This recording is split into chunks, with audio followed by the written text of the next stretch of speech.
Uncommon is a production by Neuralle, a unique digital agency. Neuralle specialises in content production in the areas that matter most to your content strategy, across podcast production, video production, and social media. If you want to increase your conversion or grow your brand trust, head to neuralle.com to request a callback. That's neuralle.com.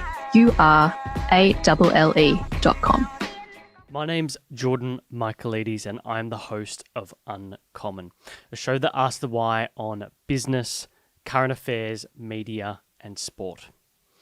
If you like this episode, do of course like and subscribe. This will help the YouTube algorithm work out whether you like this type of content. To find all previous guests, just head to neuralle.com/uncommon. For podcast audio, search Uncommon on all your good podcast apps, including Apple Podcasts and Spotify. For social, keep up to date with behind the scenes at uncommon_show. With all that being said, let's get into the episode. My guest this week, Sarah Davidson, host of Seize the A podcast, the book which comes out 2nd of September as well, so about a week from now. But for those listening, it will be out. Founder of Matcha Maiden and Matcha Mylkbar as well. I was trying to find some dirt from Jen when we first got into our research. And you're squeaky clean, at least at the moment, as far as I know. I believe you haven't researched hard enough if you think I'm squeaky clean. but let's go with that. One thing that was really interesting is in every interview, you've mentioned crime books and no one has ever referred back to it. And I thought, is that why she got into law? Like literally she just used to get, she's a little nerdy kid and she's reading like crime books and she's like, I'm going to be a lawyer. No, interesting question. And you're so right. So I already am just so thrilled that you do as much research on people as I do. Just get really into the dirt straight away. Such an interesting one though. I loved my criminal law subject, but that actually isn't what drew me into law. Law was much more a sort of, so speaking of no dirt, you mentioned nerdy kid. Yes. Primary school, super nerd, teacher's pet, really academic, loved books, loved reading, like cried when I didn't get given homework on my first day in prep. But that's cool now though. So it's not necessarily dirt. I mean, it's cool now, but okay. So in between, there was a huge intervening period where I decided actually I wanted to be the opposite. I wanted to prove that like I wasn't your typical kind of Asian nerd. I don't know if you know, but I was adopted from South Korea. And so I grew up in a super white Caucasian country bumpkin family, leading to a very interesting, unique cultural identity. But primary school was very nerdy. And then I think in high school, part of that figuring out what my identity was actually proving that I wasn't that nerdy Asian kid, that I was cool and that I could do boys and parties and drinking. And I'd been a ballerina in my first career and training had taken up so much of my life that when I quit, that also tipped me over into like, oh my God, there's like so much amazing fun life stuff when you're not watching what you eat, exercising all the time and being super organized and rigorous training. So the dirt was, I reckon, from year 7 to year 11. I wagged, I smoked, I was drunk all the time. Like I was such a naughty kid. There is so much of a huge diversion and tangent that thank goodness social media wasn't around so I can choose to tell it how I would like rather than my photos telling it for me. So you would have been the kid, like the unexpected kid, teacher walks around a laneway by the side of the school and you're just having a fag, just like... Not even joking. I got caught so many times smoking in my uniform and I went to Shelford, which was a private girls' school, and then I moved to McRobb, which was super Asian nerdy. So that need to prove that I wasn't an Asian nerd was even stronger in the first couple of years of just rebelling. And I know that the classmates that I had were just so frustrated that I wasn't making the most of my place there, and they just had no time for me. I was such a rebel for no reason and thought I was so cool and gangster. So law was... because by the end of year 11, mum sat me down and was like, this is not a sustainable life path. You're wasting your brain. You really need to get it together because year 12, you've got one chance to sort of get it, outlive this rebel phase that you think you're going through and do justice to your mind and figure out, a life path for yourself. And I thought, okay, well, I'll just get it together. I don't know what happened. Something twigged and I got it together just on time for year 12. And I ended up with quite a good score. And so law was much more I've got this amazing score that I never expected I could achieve. I don't know what I want to do because I obviously haven't been thinking about my career or the future. What is going to leave the most doors open? That was the start of my sort of hedging my bets and realizing I had way too many interests. I loved too many different things, and that made it really hard to have a clear pathway. I never sort of thought, I want to be a lawyer, this is what I'm going to do. It was more like, I don't know what I'm going to do, what's going to allow me to defer that decision as long as possible. Really? That you know what's interesting? You said about your mum and how she sat you down. But I was just thinking, like, that must have been a really fascinating predicament she would have been in as an adoptive mother. I mean, she unlike other parents would have had the mindset in her mind that she has a responsibility not just for you as a child, but the fact that she's trying to create a better life for you. And she would always probably be thinking about that in the back of her head, like particularly if something like this came up and she's like, oh, fuck, I've got the girl and she's smoking cigarettes, she's doing this and that. That must have been like really, that must have been a big deal for her. I think it was a very, very difficult time that, you know, you're a teenager, you've got hormones going all over the place and you just have no real perspective on the impact of your decisions and behavior on other people. But now as an adult, looking back, I just in hindsight shudder thinking what I put her through.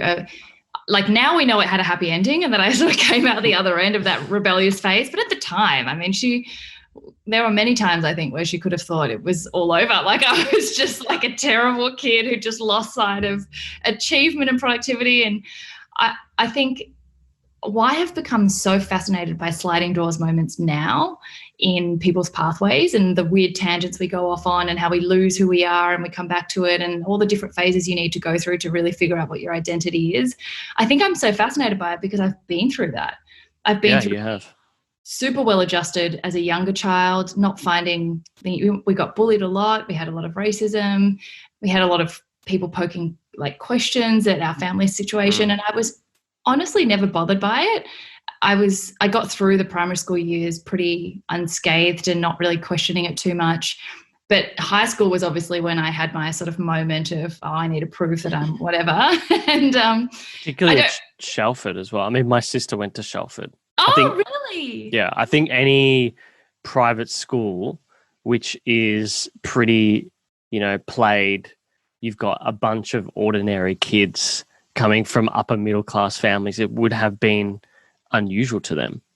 Yeah. And I think I spent so much of that time either trying to conform completely and be like one of the cool Brighton kids. And I thought I was blonde for like my whole time at Shelford. It was a rude awakening when I realized I wasn't. And then when I moved schools, it was the opposite. I wanted to stand out. I didn't want to be assumed to have an identity that I hadn't grown up with. So I went completely the other way. And looking back now, I just can see how much that was just a struggle to find who I was. That was just a struggle to find the balance between uniqueness and sameness and add to that the mess of the adolescent brain. And now it's just made me so sure of what I truly believe and tell everyone now, which is that your pathway in life is not linear. All of us will have a weird, uncharacteristic tangent or two or three on the way to figuring out who we ultimately want to become. But I don't regret any of those. I mean, I regret it for the years it took off my mum's life, but that, I got a lot out of my system then that allowed me to settle down on time for a law career. I got a lot out of my system that taught me the things I didn't want to do or the person I didn't want to be. And I got it together on time, obviously, to create the pathway that I ultimately just went back to being the absolute nerd that I always was and shed that skin of thinking I was a cool gangster and settled down to be a complete nerd again at uni. And again, that whole phase at uni, I took on another skin and sort of had to peel back layers and figure out, was I more nerdy? Was I more arty-farty? I did law and arts to keep both sides alive. That's right. There's that constant pull of like all the sides of your personality. And it's only sort of towards the middle to the end of your 20s and early 30s that I think all that mess just starts to calm down and you realize, okay, these are the things that do stick. These are the things that were just me getting carried away with what everyone else was saying or whatever. But so ultimately, very long answer to a short question. Yes, fundamentally a super nerd. I loved my law career, but not as a forever decision. I loved it because I think the adoption has made me very much as an adult, and excluding that small rebel phase, very conscious of making the most of every opportunity that is available. I think anyone who has that sort of drive in life, it makes it difficult for you ever to make one choice because you want to take every opportunity. Right. And it makes sense now in hindsight that I've ended up moving out of a career that's very one track and one like single-minded to a job that does allow me to pursue lots of different interests and things at once. Well, maybe it's the fact that because you have experience in experiencing moments where things aren't so certain that it's not as much of an issue for you.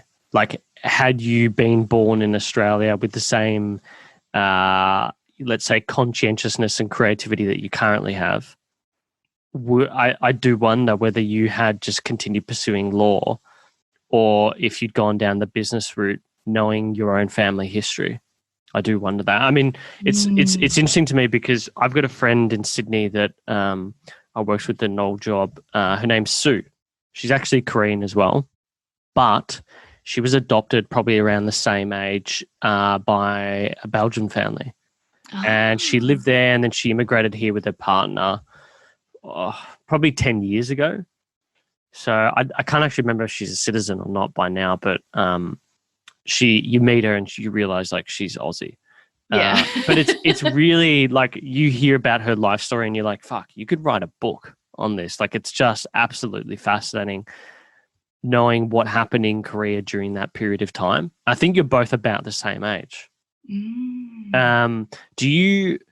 This is something I asked her, but do you ever get intrigued by family history at all? Like I've done this whole 23andMe stuff recently. I did that too. And the gene tests and all that. Did you find anything that sort of piqued your interests at all? I, interestingly, haven't ever had any great desire to go and research my biological family. I think when you're adopted at such a young age, at sort of 6 months, before you have any capacity for memories, I have no Korean identity. Like I don't remember who I was when I was there. So from the beginning, as a clean slate child, all my memories are of growing up Australian. All my family memories are of my parents here and our parents, their parents and all our extended family.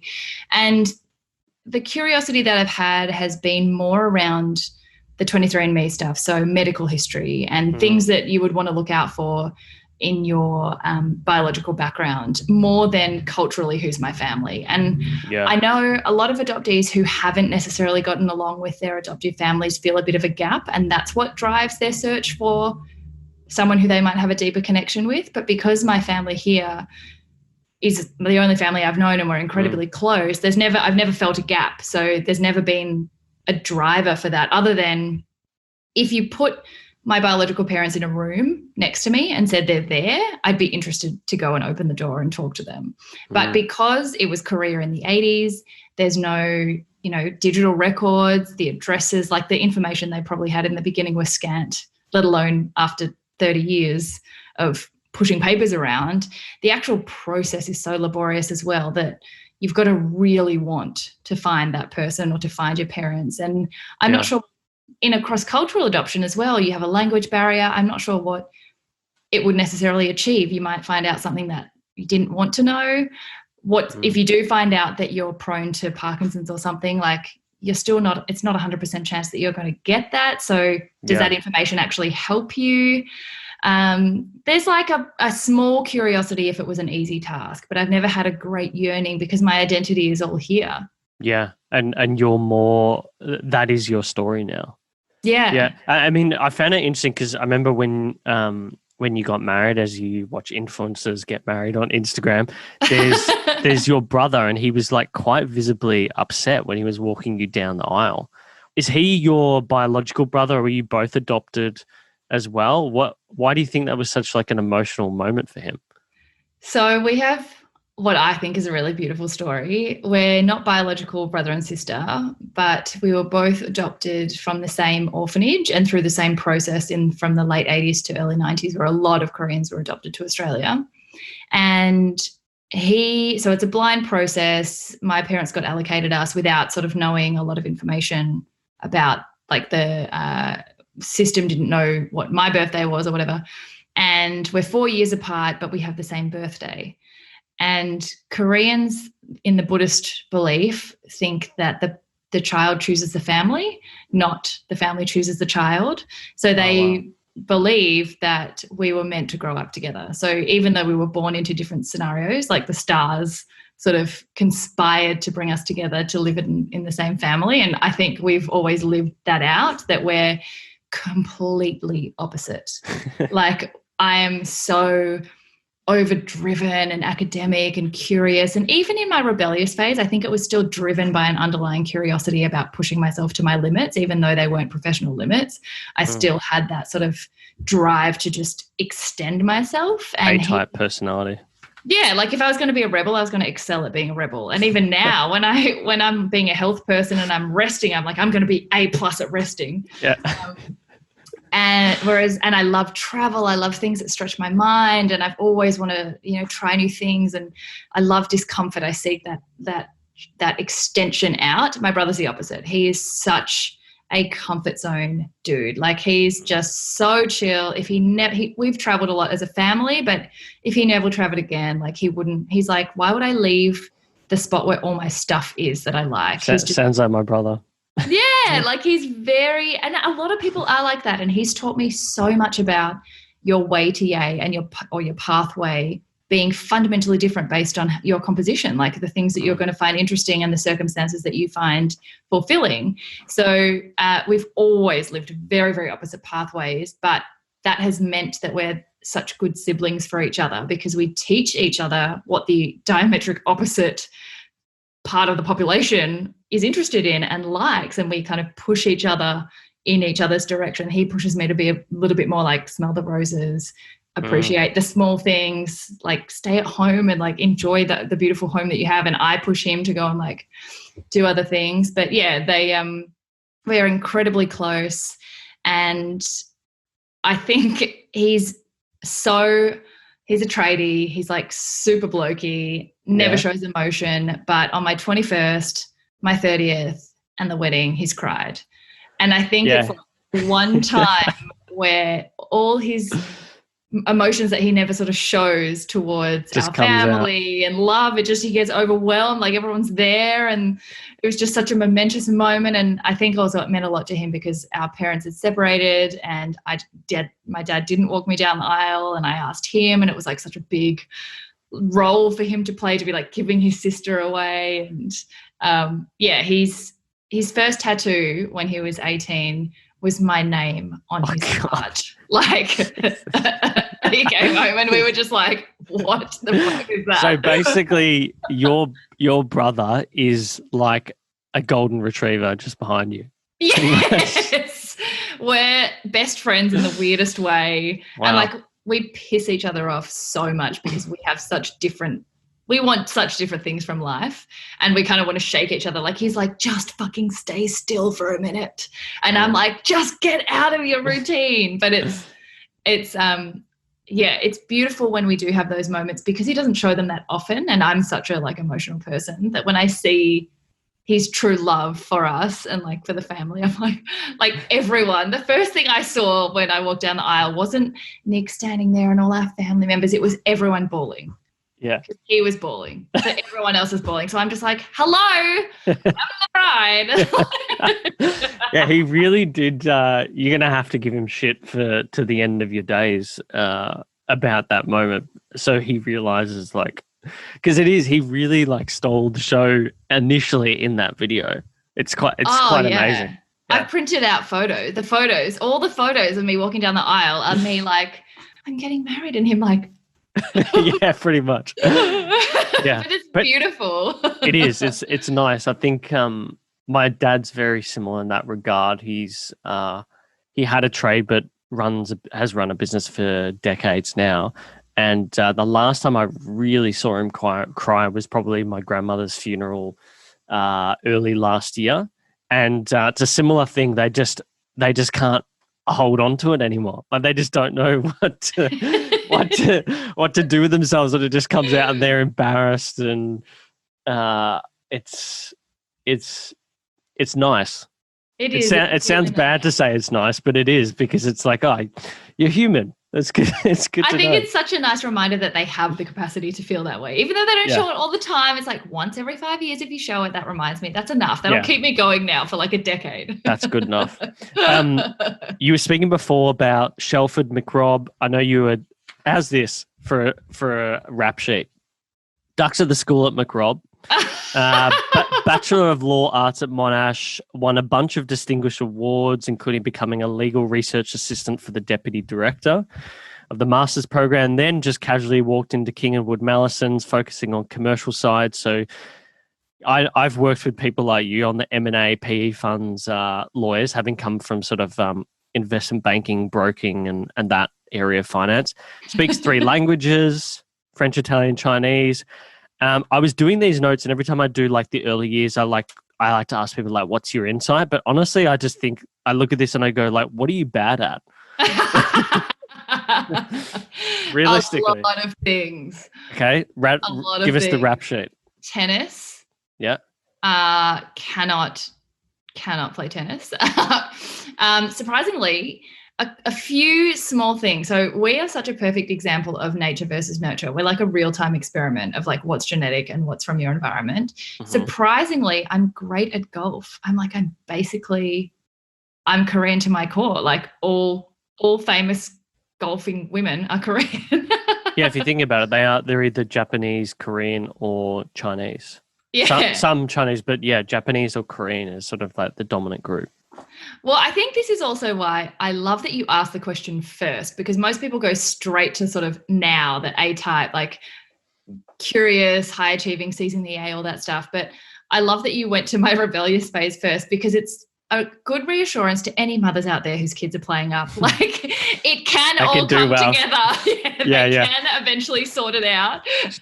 That's so funny, because I remember my mum for a period of time, she used to call me Jordan Gunner Michaelides, because I used to always just say like I'm going to, or I'm going to do this, I'm going to do that. And I just remember it too, because she turned around to me, she goes like, you know what? You just always say you're going to do something, don't you? And like that was it. And it was my God. It was brutal. It was like she must have been having a bad day, and I must have pushed too many buttons and shit. There I am. But I remember like hearing that and thinking like, you know what? Fuck you. I'm gonna do shit. I'm gonna. Well, my big thing was, other than this obviously small glitch in the matrix, I think my thirst to kind of try so many different things, and even within law, like you look at my subject choices, they were so broad, and I did so many extracurricular activities. I wanted to work on capital cases in death row. Like I wanted to do Aboriginal law and women's law, like international law. Like I've never limited myself to one thing, and always just been so interested to learn more. And I think never been too scared to be a beginner at something, because my curiosity to find out if I can do it or not is stronger.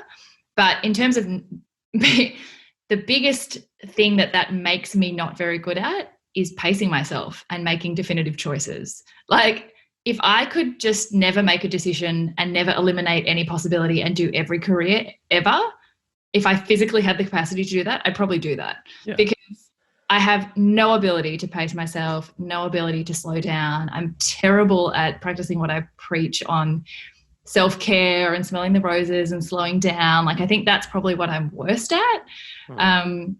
In terms of actual skills and tasks, there's plenty of things I'm terrible at. One that I think is hysterical, and I don't understand where it came from, is timescale. I have absolutely no timescale. So even friends from uni that I now say, I figured out that I've got a bad timescale, are like, dude, you've been like that for 15 years. Like, why are you only figuring that out now? When you say timescale, is that like you're late to meetings, or what do you mean by that? So I'll say, like a year ago, this happened. Okay. And people will be like, 17 years ago. Or I'll say like the other day, and it will have been like 8 years ago. Or the opposite, I'll be like, back in like 1995, and they'll be like, you were 6. So it wasn't in 1995 that we were out of that club in New York. Like that didn't happen. Like I just have it's so weird. And I don't know whether it's because I've crammed so much into such a short time, or I just have I don't know. It's just so weird. And I also do the same thing with, there were 200 people in the room when there were like 10, and there were like 5,000 people in the room when there were like 4, but then the other way around as well. Like I have no time, numbers, counting, absolutely no ability to accurately guess. So no situational awareness. No situational awareness, like high emotional situational awareness. And I'm very reflective. I'm sure you can tell, like I'm an overthinker and analyzer. I love to like look at things in hindsight and analyze what growth process I was going through and what, you know, people's love languages were in interaction. Like I'm fascinated by human behavior and tendencies. And I probably now know enough about myself to know I would have really enjoyed behavioral neuroscience or psychology if I hadn't gone into law. But another thing that's really interesting is I think maybe 5 years ago I couldn't have answered any of these questions. I didn't know anything about myself until the last couple of years. It's only in hindsight that you really figure out who you are and what you were doing and what things were, you know, what tendencies or strengths or weaknesses were in play at certain times. But yeah, I'm bad at lots of things, trust me. Oh, and the one thing I've been terrible at since I was a child, which has consistently seen me through my whole life, is I'm really bad at going to sleep. Like, really? I will resist it as if I'm not going to wake up tomorrow. So like, all the things that you've mentioned is basically similar to my personality. You're basically an A-type, ultra conscientious individual. Yeah. Which is really hard when you're young, because the problem with being an A-type individual is you feel like you've got to have the achievements of a 40-year-old at 20. Absolutely. and you don't even know why. Yeah, it just ruins you. The only way that I found out was like when I made myself just too anxious and I had to finally go see a psychologist, and like they just sort of dealt me my medicine and said like, this is, you just got to like realize this is who you are.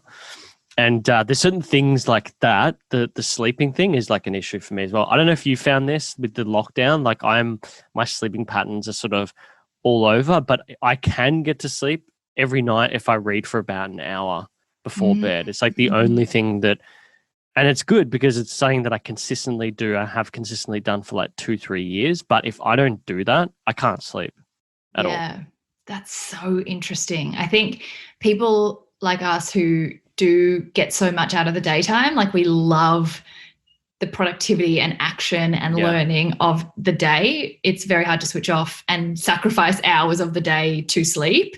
But since I was a kid, like mum always said, you know, she'd just have patted my head for like 2 hours and I'd just get to sleep, and she'd like just start to leave the room. My head would pop up and I'd be like, hey. And she'll say that to Nick and he's like, yeah, she still fucking does that like every night. Actually, here's an interesting thought. Did you ever, like with sport or other events, like did you ever have things like needing to nervous pee or like feeling queasy or anything like that before doing things? Like I know that like I was always really, like I did rowing at high school, and before every rowing race I would vomit, like just nervous vomit. Yeah, before every race. And I remember the last race, because I knew I was going to quit, I didn't vomit, and my coach was like, "You're right. Quitting, like, aren't you?"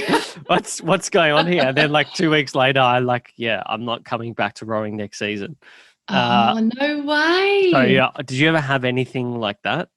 I am, I think, more of a person who internalizes all those nerves and emotions, and I'm super together outwardly during the thing that I'm nervous about, but then I kind of crash afterwards. Like I'll have a panic attack after the fact. Yeah. I often have like a retrospective response to things. And that is actually bad for me because I don't get the signs that I should get that I need to slow down before I've kind of already gone too far and like totally fucked it up. Yeah. I'll like have all my reactions later. And it's actually something I've had therapy about, that I'm a coper and I put on a mask and I can just push and push and push and push. And then suddenly my body goes, mm-mm. Yeah, mine's similar. It's like there's a build up, and then when I'm in the moment, I'm completely fine. But afterwards, it's the come down that starts to affect you, and like you're wrecked for days, or you're wrecked for a certain period of time, or you basically burnout is like the constant thing that you're battling against. It's because you can push through stuff, and I'm really not good at recognizing when something is too much. Oh my God, yeah, that's my best answer to your question, really. Like. Yeah.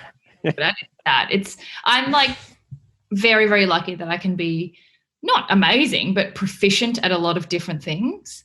But overall, doing less of the things before I totally overdo it is my huge weakness. Like, so Matcha Maiden then, I mean, obviously was a side hobby for about a year until you quit law.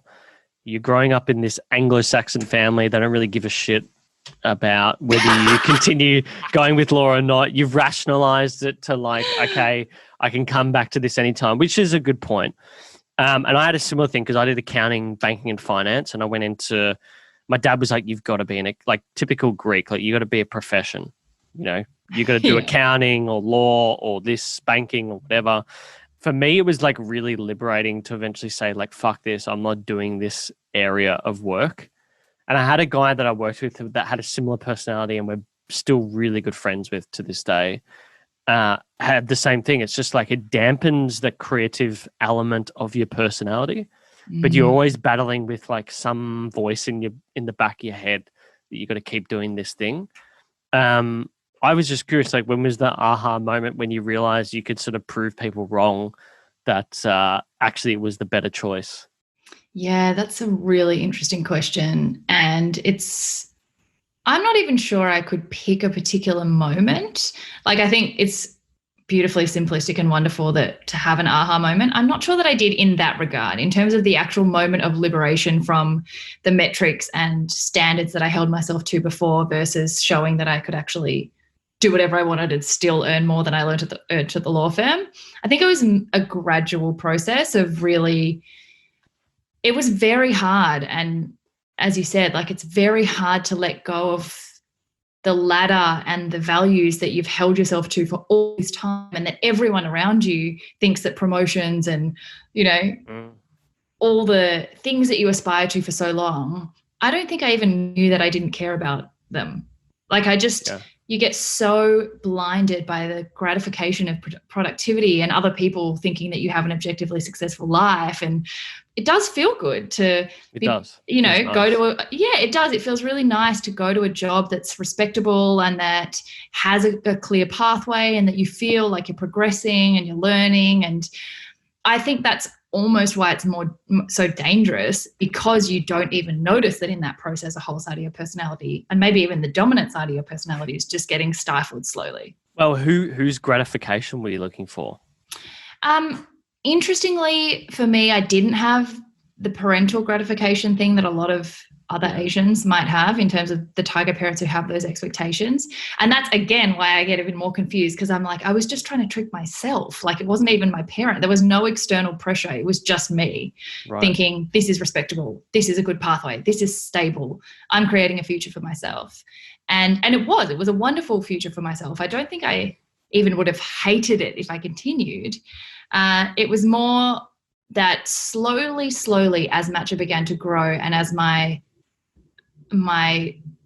creative tendencies started to have more of an outlet, and I sort of started to wake them up again through needing logos, writing copy, starting to do events and like talk to people in a different way, and just reawaken this whole side of my brain. It was a slow, I reckon, a year or so process of realizing, oh my God, by contrast, the fulfillment I had in law is like paling in comparison to the fulfillment I feel when this side of my brain is given a chance to thrive. But in terms of the sort of liberation of like, oh my God, I've been completely able to let go of caring about what that world was. And for so long I had to say, I'm a lawyer.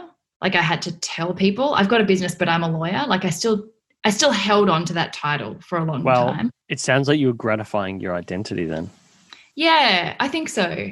But I reckon it was around the time where we started to be able to pay me the same wage as I was paid. It was actually, interestingly, never about money. My husband is quite financial metric based. I never have been. I'm much more fulfillment orientated. But when he literally sat me down and showed me the figures and were like, you are earning more than you were there, and obviously putting in a lot of work, like a lot of work and a lot of sacrifices, but we've built that up from nothing in a year's time, and you were in fourth year as an M&A lawyer, like, and you also could probably make that at Coles when you actually break down the hourly rate. When those metrics started to be highlighted to me of like, I wasn't walking away from what I thought I was. I was actually jumping towards something so much more liberated and free and dynamic and exciting and better flexible. quality of life. Yeah. I was like, oh, maybe I don't know why I held so much attachment to what I thought was successful, but this is so much more free. Yeah. Like, I can go anywhere I want. I can take this business in any direction. I can learn anything. And well, this is interesting because I feel like this is something that's been missed a lot is your partner, Nick. Like he seems to be a really important component here.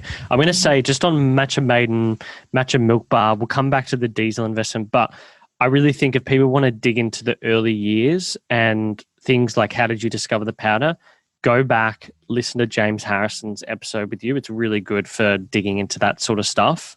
And I think he's already really covered that stuff well. It's obvious where you guys are at now. It's been around for about 5 years, but I want to just jump onto Nick. So how did the two of you actually meet? A nightclub. Did you? Which nightclub? Baroque. So Nick used to, yeah. Okay, so you were like me. You got a Baroque. Did you go to boutique? Yeah, boutique. I was a promoter at Eve. Like again, Eve. This was that side of me that was a wild child for a little while there. And what was some of the other venues? There's 161. There was 16. There was Cuba, like 7. In the early days. Cuba. 7 was like I'd retired, I reckon, by 7 and CQ and all those places. How old are you? Because I'm 30. 31. Okay, so you. But I started when I was like 12. So okay. I remember the first time I ever went to a nightclub was I was underage. I was like 15 or 16 and we went to 7 and my mate bought me a shot of Bacardi 151. Like I'd never had really heavy duty spirits. Johnny, he's my best man at my wedding coming up. And he gave me this shot and we'd just been to Hungry Jack's because we were already drunk from drinking Bacardi Breezes or whatever it was. And then he gave me that and I immediately beeline to the bathroom and just spewed everywhere. And oh my God. It hit the toilet seat and hit my pants. Oh no. And there was a line of vomit and my mum the next day was like, what's this? I'm like, I fell in a puddle. I fell in a puddle. Oh, 151 was like my really clever tactic of like, I'm such a lightweight. So all I need was just one 151 shot. So I would go in totally sober, just do one of those shots and it'd keep me going for hours. Oh, that stuff was like at a young age, that stuff was like rocket fuel. It's like petrol. Like it tastes like petrol. Yeah. I could feel the burn. All right. So give us like the story of you two meeting. Were you just like sipping on a drink in the corner and you got introduced in sort of like the outdoors section and you're like, yeah, I'm a promoter? Like, yeah, pretty much. No. So Nick he was a partner in Baroque House. So he ran it for like, I don't know, maybe 6 years, 7 years, actually maybe even 8 years. And I was always an Eve host. So I didn't often go to Baroque, but on the night we were Eve hosts on a Saturday, so we could go to Baroque on a Friday. And Friday was the night that Nick and his business partner and one of our dear friends, Bodhi, used to be partners in. And I met Nick first when I was underage and he used to let me in. And I think we both had long-term partners then. So it was very platonic. Like it was very like, just let me in and I'll like buy drinks and bring my girlfriends. And then we met again in the middle of one of my uni exam periods. And I think he did the sort of 2009 equivalent of sliding into my DMs. He Facebook chatted me, like he saw me online because I was on the internet because I was studying, and I was at a friend's house who's also a really good friend of ours, Samantha Gash, who you might have heard on the podcast, the ultra marathon runner. So I was at her house studying for contract law, and she was like, what is wrong with you? You're just not even tuned in. And I was having this deep chat with Nick. Like we just somehow got on this tangent of realizing we had all these things in common. And then he was like, do you want to come over and like watch a movie? And I was like, okay, sure. So I left her house, just bailed on our study session and went over to his house in my Monash jumper, like no makeup on, Ugg boots. And then like woke up the next day and was like, I'm still here. And then I just didn't leave. And that was like 10, 11 years ago. Damn. We were together like straight away. It was weird. That's so funny. I remember like my partner Lauren and I first started chatting over MSN Messenger. my God. With Jesus. like lots of capital letters and like weird. It's absolutely ridiculous. I remember at one point I had the chat script saved somewhere, but I can't find them anymore, and neither can I she. have that Facebook chat thing. I have that printed out. So we had our first big conversations we did alphabet. I don't know how we got onto this, but I know, so tragic. We did alphabets. Like we would send each other the alphabet to teach each other about ourselves. So we'd have to pick an interesting fact for each letter.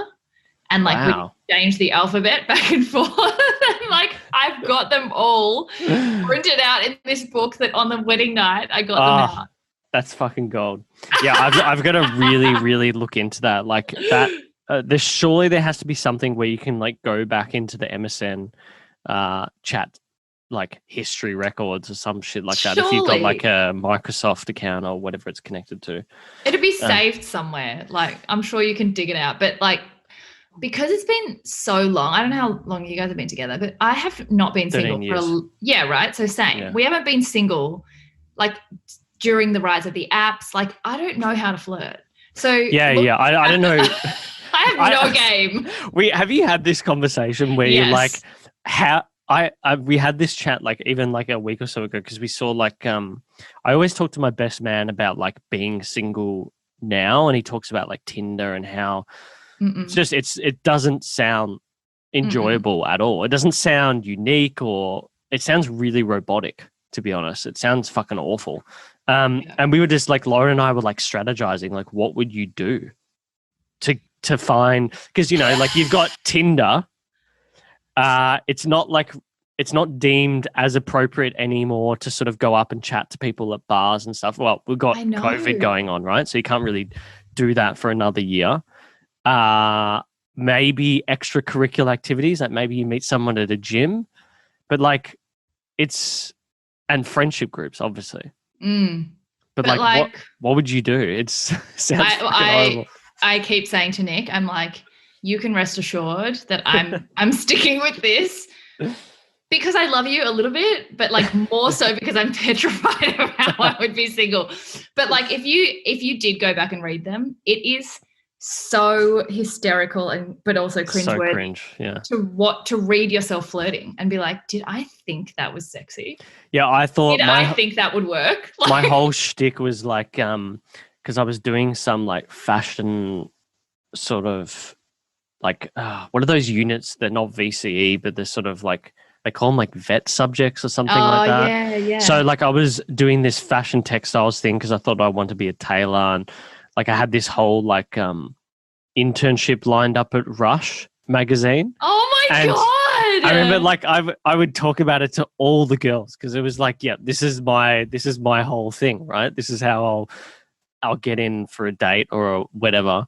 And it's so funny. It's so funny like looking back at those conversations. I was like, oh yeah, we'll go to the city, we'll do like a tour of the city, check out some clothing shops and all that. It's like, oh my God.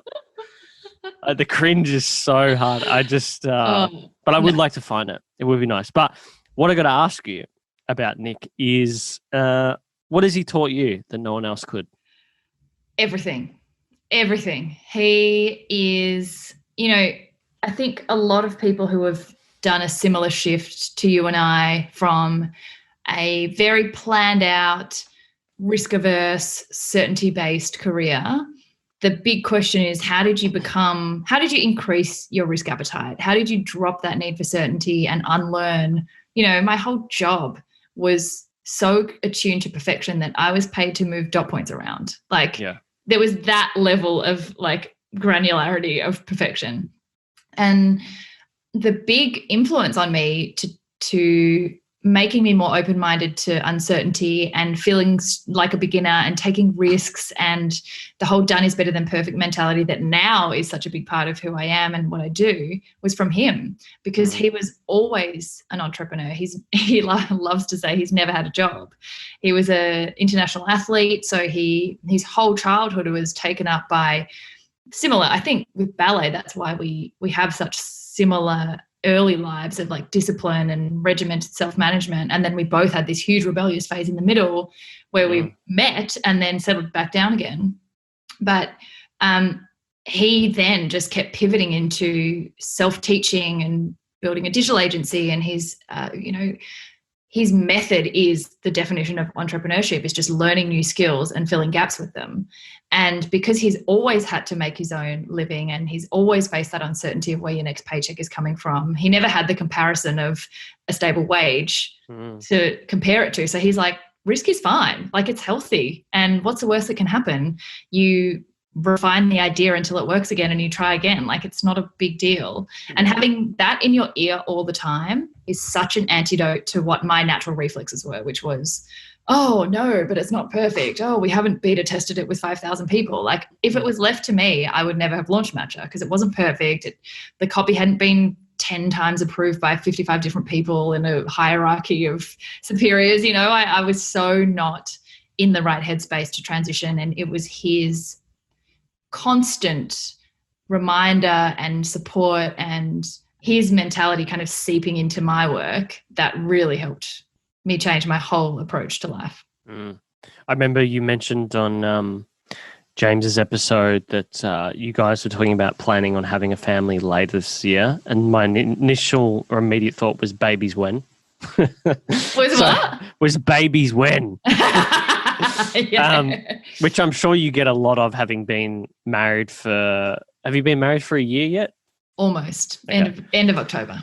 So we're sort of in the same place, except our wedding keeps getting delayed by this COVID stuff, which is okay because we bought a new couch to sort of fill the gap. So Lauren's sweet. Yeah, Lauren's she's happy. Like, she's nice. Loving it. To be honest with you, we're so over it now that if it goes from like the initial 98 people that are invited to being restricted to 20, we don't even give a shit anymore. We just want to get it done. Just want to move on with life. And so a key topic we talk about is kids. So how are you guys thinking about kids other than the fur baby behind you? Well, yeah, I mean, is he ready for a sibling? Isn't he? Who could say? I think we definitely want to have kids. It's so interesting how pretty much from the minute you get married, and even before, that's the question that everyone asks you first. We've both not particularly bothered by other people's expectations. Like, there's no pressure. Our parents would love more grandchildren. Like, my mum doesn't have any yet. We have a niece and a nephew, a brand new niece actually from 2 weeks ago. Really? From Nick's sister. Wow. So his side have got grandchildren at the moment to kind of keep them going. We had sort of thought, this was a big year of travel initially for work. We had a lot of work trips planned. We had a big wedding of one of our groomsmen in the UK. And we sort of thought, we'll go and get out of our system all of the crazy trips that we want to do that aren't newborn or small child friendly. Like, we wanted to do Egypt. We missed a lot of countries during the Arab Spring when we did the Middle Eastern trip. Yeah. We wanted to go back to Africa, and they're just not child friendly places. So we thought, while we're already traveling, this will be our big hoorah year. And then when we'll come back and then start to think about children then. Now with COVID, I told you this would happen. Paul. Is it possum? Come here. He's like, I don't want siblings. So I think now with COVID, Nick's sister and his parents are in Tassie. It was so hard that we couldn't go and be there for the birth of our niece. It's so uncertain whether, I have a lot of friends now who are about to have children and can't have their husbands in the delivery room. Like, there's a lot of things that impact your normal sort of pregnancy period that have made us maybe think a little bit more carefully about just getting pregnant right now. But at the same time, you can't wait forever. Life goes on, right? And every year you don't have a child takes away a year of them having grandparents. My mum's like, come on. Now. Have you had many friends that have had like oopsie babies during this period of time? I haven't had any actually have oopsie babies. I've had a lot who were like, woo, I'm pregnant. And then COVID started and then they're like, Amazing. Oh. Amazing. Going to have my baby in COVID in lockdown. Like, this is great. Yeah, no oopsie babies though, which is interesting, but lots and lots of friends have their first and are maybe onto their second children. So we're both clucky. We're definitely want to start in the next year. And I think you over-engineer it a bit, right? Like, we're like, okay, well, if 9 months before this, like, when is the right time? And it's also like, you don't know how long it's going to take you to get pregnant. Yeah, well, we had one of the couples that we know spent 2 years, and she learned. They thought like there was some sort of fertility issue, but it turns out that she just had like a hormonal issue because she had like a benign tumor on like the base of her spine, which is like 1 in 7 women have it, and it affects their estrogen. So it's like being on the pill permanently unless you take some. Yeah, it's really we're just chatting to them about it. She's like about 25, 26 weeks at the moment. And they were like trying for like 2 years, and she was like, "There's something's not right here." Yeah. Even though like they did all the fertility stuff and they were fine, and and then they worked out this little thing. So it's not. She said to us that there's always something that comes up, unless you're like one of the, few who have absolutely no issues and you get pregnant within like a month. Well, that's the thing. It's like, if you start now thinking it's going to take 2 years, it'll happen straight away. Yeah. If you wait 2 years because you're like, oh, we want to have it in 2 years, then it'll take you like 8 years. So it's like you just don't know. And the big thing with us as well is I'm adopted. Nick's mum's adopted. So we don't really have any fertility information. Like, my mum never had a pregnancy. So, we're sort of coming at it from a really strange fertility angle. Where neither of us are like, we would love to adopt a child because adoption is obviously such a big thing in both of our families. So I think we'll probably in the next year start trying, and then maybe adopt our second child. Like, we're trying not to like overstructure and overthink it, even though that is what I love to do, obviously. Of course. I bet you've got like a spreadsheet for it. Maybe a few years ago. In terms of the whole liberation from the old me, I like absolutely love, I've like fully embraced spontaneity, and I hate spreadsheets. Well, speaking of embracing spontaneity and liberating, I think that probably started 2 years ago, 2018, when the podcast started. It seems at least that's the emphasis. And it's sort of led to this book now as well, which has got like initially I thought like, oh yeah, this has got Gen Day written all over it. Push a book and let's see what story comes out from it, which would be very interesting. I think it's 2nd of September, right? It comes out. A week from today. How has the podcast and now the book changed your personal view on imposter syndrome? Ooh. Because this is something that Lauren really battles with. Like, she's always like, and I don't know if this is a female thing. I don't know if this is a personality thing, but she always feels like she's not adequate enough, particularly when we're running a business together. So I'm curious to know how that's changed your perspective. Excellent question. And I think I didn't expect the podcast and writing the book to be such a big overall learning experience beyond just physically learning how to do a podcast. No, yeah. I think more than changing my perspective, it solidified what I had already started to think about it. And what I had already sort of realized through making a big life transition and then becoming more open to trying new things is that you expect that as you get better at something or as you become more successful, your imposter syndrome will leave. What I had come to learn is that actually it follows you. It's not meant to go away. In fact, if I ever woke up one day and was about to do a speaking gig and wasn't nervous and wasn't a little bit doubtful about my right to be there, I'd worry that I was complacent.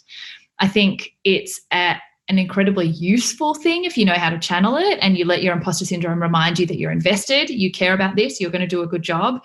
You're not becoming like too comfortable in your role and you're not becoming too sure of yourself that you don't invest in like doing a good job. The problem is when you get so consumed by it that you let it dictate your decisions. Yeah. So I think the most important thing is to not expect it to disappear, but to learn how to respond to it. You either go one way and let it kind of topple you, or you let it fuel you to do better. Yeah. What the podcast and chatting to everyone has taught me is that that's true for everybody in every industry, no matter how successful you are, because every time I ask that question to every guest from all walks of life at all ages, every time you step out of your comfort zone, they still get it. It doesn't leave you. It's not supposed to. It's a self-protection mechanism, but they're all able to quieten it. They don't want it to disappear. They know that they're always still, and you're right. I think it affects women a lot more, but men still experience it. Of course, yeah. It's just women, we have like triple the amount of thoughts as a man per day. So it makes sense that as a percentage, we would have more self-critical thoughts as well. But what I learned about it as well is that when the book came around, I was writing a book about all my learnings on self-doubt. And as I was writing, in my head was, this is so shit. Why am I writing this? No one's going to read it. It's terrible. Who am I to write a book? As I was writing, it was reminding me that I won't outgrow it. Like, I'm writing a book. I got a book deal. Obviously, someone thinks that I have something to say. And I still couldn't just be comfortable in the fact that my words were worthy, because it's there as like a counterbalance to overconfidence. It's there to tell you, it's a positive affirmation that you're stepping out of the comfort zone in a good way. Did you then talk about that in the book? Yeah. Like that exact moment while writing the book? Yeah, that every lesson I wrote about in the book, I learnt anew in writing it down, because I experienced it anew. And you would think, 5 or 6 years after, my business career has now been longer than my legal career. And we've had so many big milestones that objectively you'd think like I'd be chill, like I'd wake up and just be sure of my skills. But like most of the time, I'm like, I'm a fraud. Like, this is totally, I'm just making shit up as I go along.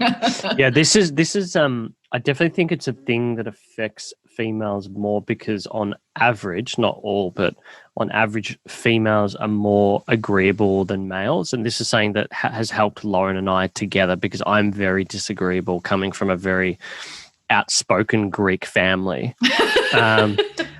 And she's always shocked by it, but I feel like it's helped her stand up for herself more. And in turn, she's made me more of a compassionate, like I'd say I'm compassionate, but she's made me a bit nicer, a bit softer around the edges when it comes to working with other people. And I think that, I think you're right. I think it's the double checking yourself is fine, but it's when you start to just constantly do it that it's almost like, the way I explain it to her is like it's a waste of time, or at least a waste of your energy. Yeah, totally. Process. Because you could just test it, get it out there and see what people say, rather than worrying about what you think. Totally. So I think it's the biggest skill I've learned is to be able to think about my thoughts. So instead of just being my thoughts and letting imposter syndrome be like, oh my God, this must be true because I'm thinking it, I've got this whole second layer of thinking, which is observing the thoughts that I'm having. It's called metacognition, and it's a big thing in psychology, that now when it comes to me, I'm able to observe it and go, yeah, that's just a reflex. It's a reflex. It's not like scientific truth that I'm an imposter. It's not anything. It's just a protective mechanism because I'm doing something scary, but just push it away. Just acknowledge it and push it away, rather than fueling it and keeping going down that pathway. And I think the more you're aware of it as a reflex, the less it controls you, because you know that it's coming. You're not like kind of surprised when you have these weird inner critic thoughts. You're able to label it and then push it away. And I found like statistics from Sheryl Sandberg's book, Lean In, I read a lot when I was in corporate. And there was a stat from a research study done by Hewlett Packard on men and women applying for promotions. Yeah. And I mean, I think sometimes separating the male and female behaviors makes the gap bigger. Sometimes it actually just helps you understand better so that you can make the gap or the inequality smaller. So this one helped me enormously. Men will apply for a promotion when they have like 60% of the criteria, because they genuinely believe they can figure out the other 40% on the job. Women will wait until they have 120% of the criteria. So even if their skills are exactly the same as the men, they lose the job because the men have a time advantage. They've applied earlier and there's no position anymore. So it's not an inequality of the institution at all. It's just that men by default can get over their self-doubt quicker and just apply. And that made me realize if I don't get over that, I will miss out every time because the jobs are already taken. So you need to make that 120 down to 180, 60 and match the men in your cohort. Otherwise you'll fall behind. And that's really stuck with me, that there are some fundamental differences between men and women's default approach to foreign stuff, to challenge, to newness. But that's also comes down to the nature of men and women. Like I remember Lauren and I have had this discussion so many times that if you think about it, like dating for men and women is such a bizarre, like they're polar opposites. Yeah. Because men, it's like it's all about quantity, but for women, it's all about quality.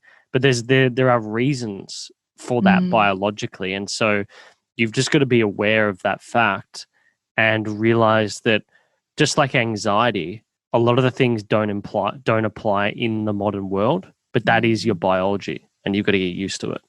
Did you guys find that since you started working together, understanding those fundamental differences that are male and female, not you and your girlfriend specifically or fiance, but I found that since reading about like the love languages, for example, and understanding, reading Men Are From Mars, Women Are From Venus, it sounds ridiculous, but you actually learn an enormous amount about the default positions that both of you are coming from.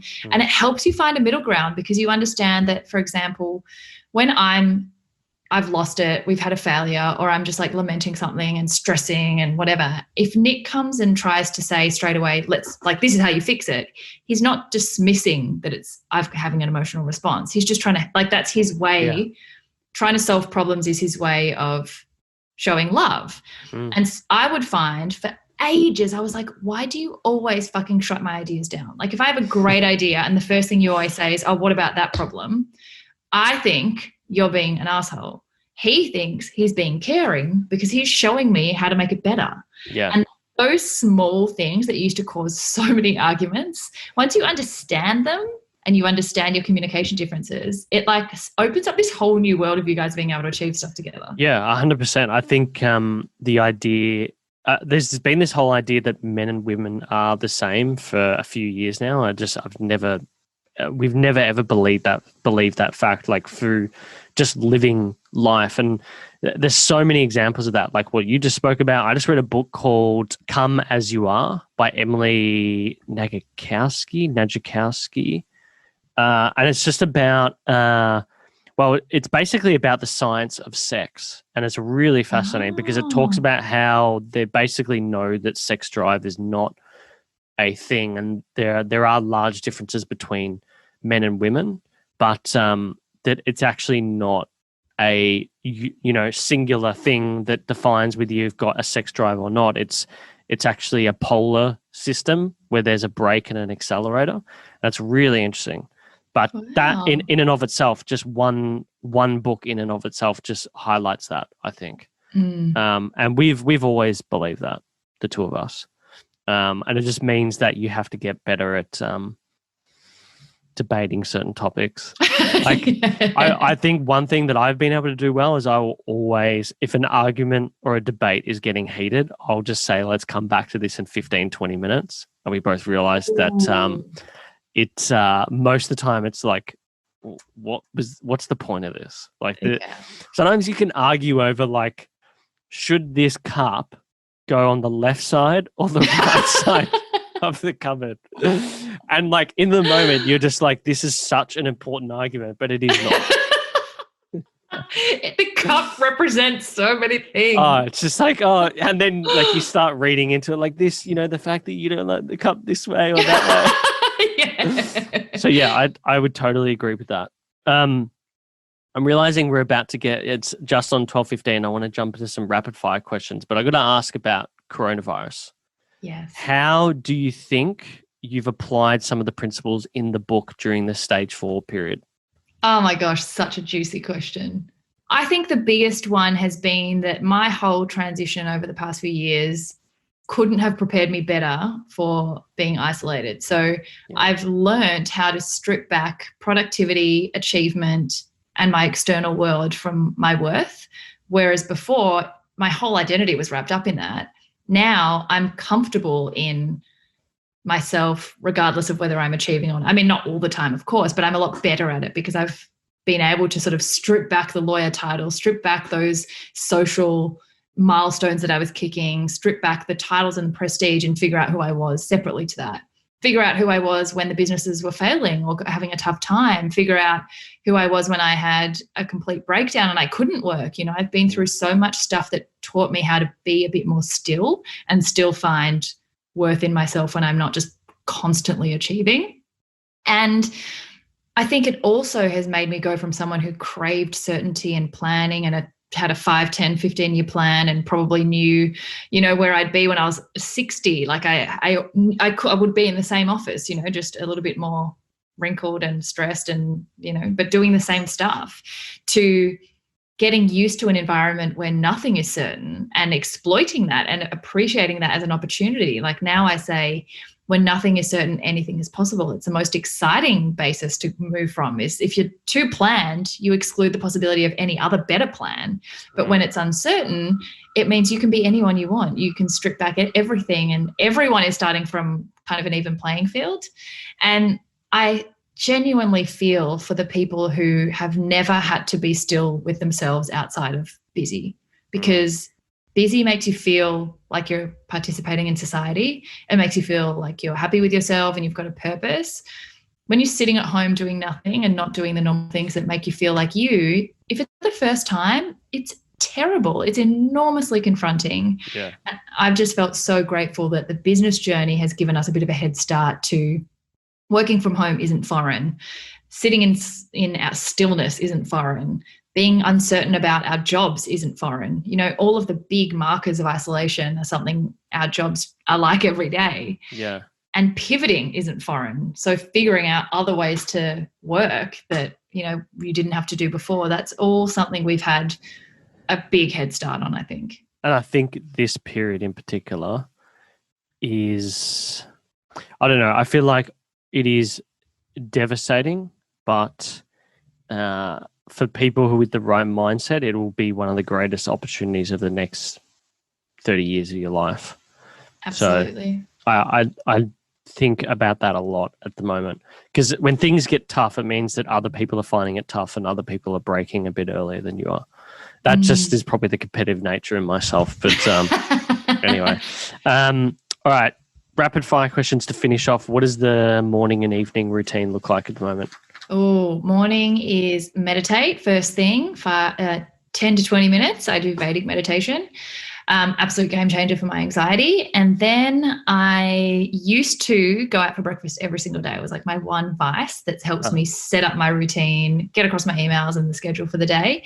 So now I kind of recreate that myself. I get the paper, make smashed avocado, sit at a different table to where I work, and we all eat breakfast together and do the crossword, which is a lovely routine. And then evening, I don't read a book like you do, but to wind down every single night, I have to have like at least an hour of Netflix just to like decompress the brain. And it has to be like trashy or like totally unrelated to my life. So like Pretty Little Liars or something like that. Sometimes like that, but more the crime, like Makes How sense. to Get Away with Murder. Like totally fucking unrealistic, but I love it. Love it. I soak it up. I watched.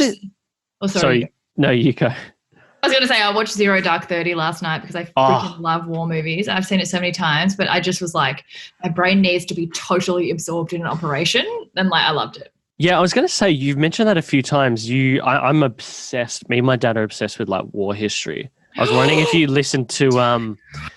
He's got like a collection of World War II like books that probably are about 20. There's probably 20 different volumes, and it literally covers like each campaign and battle. It's ridiculous. Do you listen to hardcore history at all? I do. Okay. I haven't in a while, but the podcast, Love it. It's a fucking brilliant show. I'm just I've been listening to the recent episodes where they talk about the rise of the Empire of Japan. It's just really, really fascinating. So that's stuff that I used to find really boring. And it's only been in the last like 5 years that I've realized the reason I like certain movies and shows is because of the human history and the evolution of like the human. Like I always am like, why the frick am I so yay focused? And all I like to consume is like murder, serial killers and war. It doesn't make sense. But it does make sense because it's all about but it's also all about the brain. It's all about joy and the human condition and challenge. Like it's the same themes of like how we thrive under certain circumstances and what we can be pushed to. On the point of meditation, I've just always wondered this. Why do you meditate in the morning and not use it like as a break time during the day? Because I do it. I really struggle to meditate in the morning. I do it in sort of like the afternoon. But I think James Harrison is the same. He'll do it when he wakes up. Yeah, I do both. So Vedic, the training that I've done in Vedic meditation is 20 minutes in the morning and 20 minutes in the afternoon.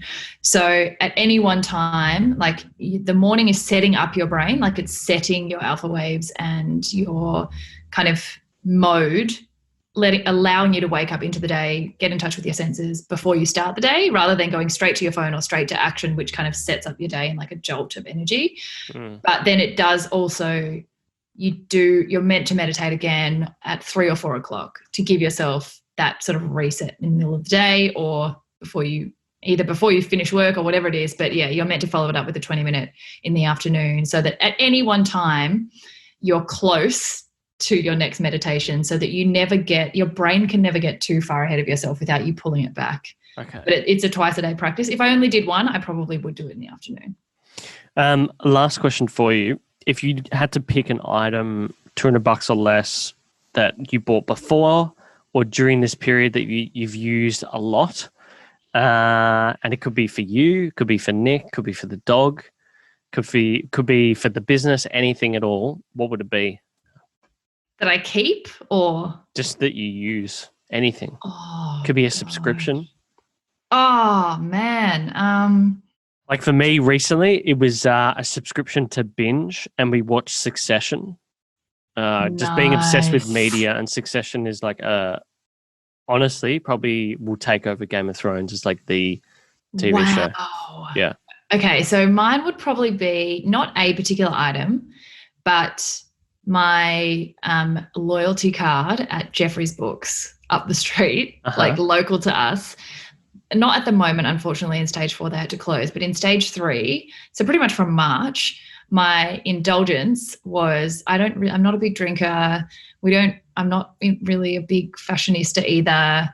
My big indulgences are going out to eat because I freaking love food, and books. I love reading, and I don't make enough time. Before COVID, I didn't make enough time for it, but the whole development of the section of CZA that's for play and for doing things that aren't related to your work and that just you forget what time it is. Reading fiction books is like such a pleasure for me. And in ISO, I was like, we can't do anything else. So I'm just going to go and drop like all my money on books. And once a week, I would go and buy like 10 new books and just read them. And then I'd pass them around and send them to friends. So they get read by a lot of different people. But that has brought me so much joy. I've read some of the most wonderful books and discovered new authors that I had never heard of before, just because I walk into the shop and I'm like, I read these 3 and I love them, give me 10.